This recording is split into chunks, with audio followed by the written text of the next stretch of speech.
Since it's that time, you're officially in Alert Zone. Welcome to the Alert Zone TV. I am the Wizard Uncle James. I would love for you to become an active citizen. You already know how to do that. So we are a worldwide movement, nevertheless. And welcome to another episode of the docu-series we do here called Never Again.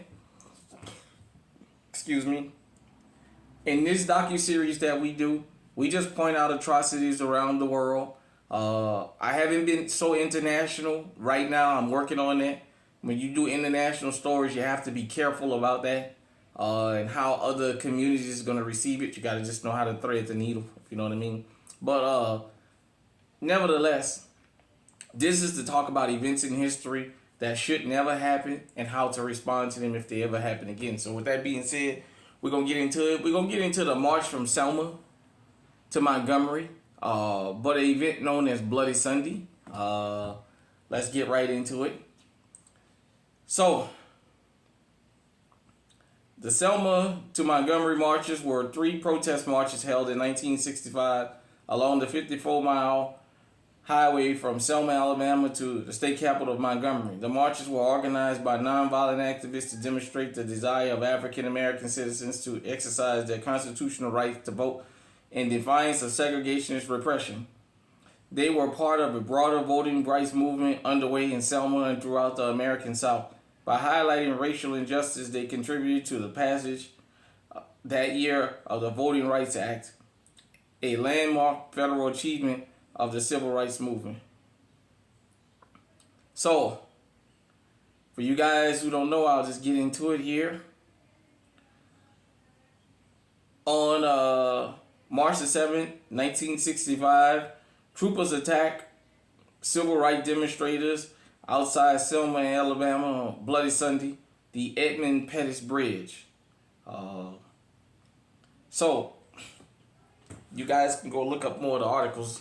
But I wanted to talk about the Edmund Pettus Bridge and the Selma March. Bloody Sunday was an atrocity that was specific. Hold on. Sorry about that. But anyhow, it was about voters' rights. They love to restrict it to the South, but this was all over the country.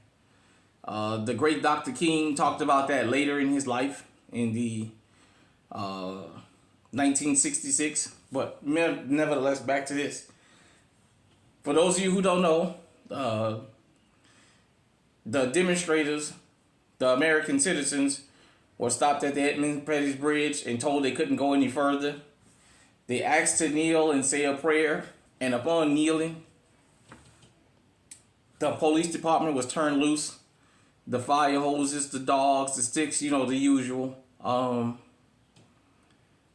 Lewis rode to fame off of getting busted in his head and thanking somebody for their service of opening his head up. We don't support that here, but nevertheless, this was an event that didn't have to happen. But this event also pointed out something else. During those times, it was seen that things that were happening to black folks in this country were seen as lies, the complaining, whining Negroes. For those of you who may not understand, the Selma March, the Edmund Pettus Bridge incident, Bloody Sunday, was actually filmed on national TV in this country. And that's where the whole country actually got a chance to see the full scale of what was going on at these types of protests and how the people were dressed in Sunday dresses and suits and church shoes and coats. They were non-violent. Nobody had firearms on them, and yet the dogs and hoses were sicked on them. That's how they got this passed. There's another thing about Bloody Sunday that happened that has always, for a lack of a better word, intrigued me. But it pointed to something that we as American citizens deal with to this day. And it doesn't matter what racial background you come from. Law enforcement was allowed to abuse people that was fleeing on national TV, and not one officer was ever charged with a crime. You fast forward from 1965 to 2024, and it's still the same almost. You got to get out here and tear the streets up to get any kind of justice. And that doesn't matter who you are. So I just thought I would point this out and just talk about Bloody Sunday. If you never heard of it, go and look it up. The Edmund Pettus Bridge.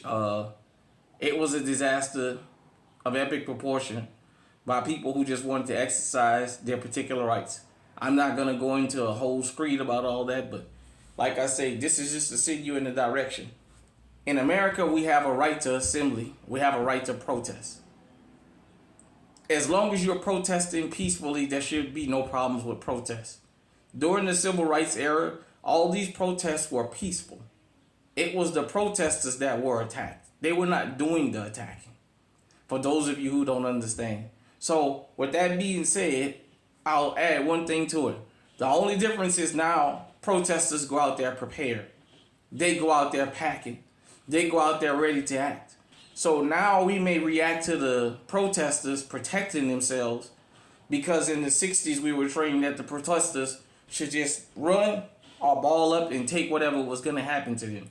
So when you guys and girls like to reference BLM and all this other nonsense that y'all talk, your problem is not that these people are marching. Your problem is they're not getting bust upside of their head and taking it anymore. And that makes a lot of American people uncomfortable because that's not the narrative. Hit me in the comment section let me know what you think. Until next time, everybody, we appreciate you tuning in. This has been another episode of the Never Again. Stay safe, stay armed, stay on high alert.